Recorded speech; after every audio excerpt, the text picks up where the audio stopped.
एक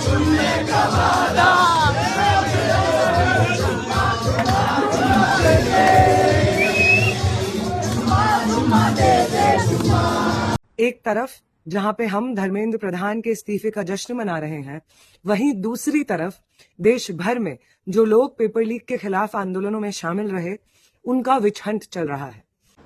નમસ્કાર, વિશેષ ન્યૂઝની વિશેષ રજૂઆત દિનેશ સિંધવનો સીધો સવાલમાં મારો સીધો સવાલ એ છે કે સીજેપીની સક્સેસ પાર્ટી કેટલી યોગ્ય? આ સવાલ એટલા માટે કરું છું કે જ્યારે 21 જેટલા વિદ્યાર્થીઓએ આત્મહત્યા કરી, જે મુદ્દે તમે આંદોલન કરો છો, ધર્મેન્દ્ર પ્રધાનનું રાજીનામું લો છો, ત્યાં સુધી બરાબર છે. કેટલીક શરતો તમારી સરકારે માની છે એવું કહીને તમે આંદોલન જ્યારે આટોપી દીધું ત્યાં સુધી બરાબર છે.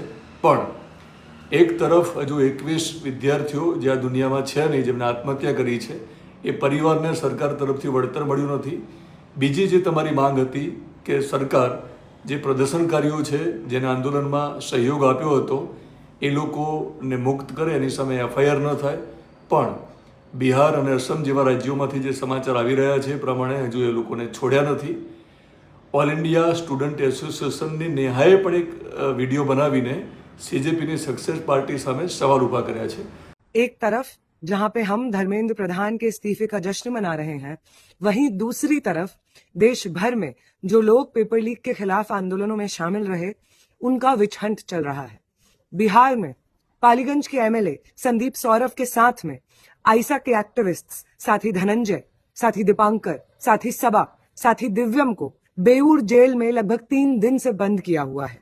આ સક્સેસ પાર્ટીમાં સૌરવ દાસ સહિતના જે નેતાઓ છે સીજેપીના, આપણને જોવા મળે છે.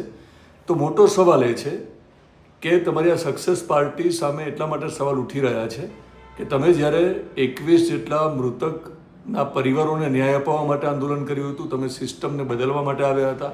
પણ આ દેશમાં મને લાગે છે કે માત્ર શિક્ષણ પ્રધાનનું રાજીનામું લઈ લેવાથી પતી જતું નથી. હજુ લડાઈ ખૂબ લાંબી હતી. પણ તમે સક્સેસ પાર્ટી કરી અને તમારા ભવિષ્યની સફળતા ઉપર મોટો સવાલ ઊભો કર્યો છે.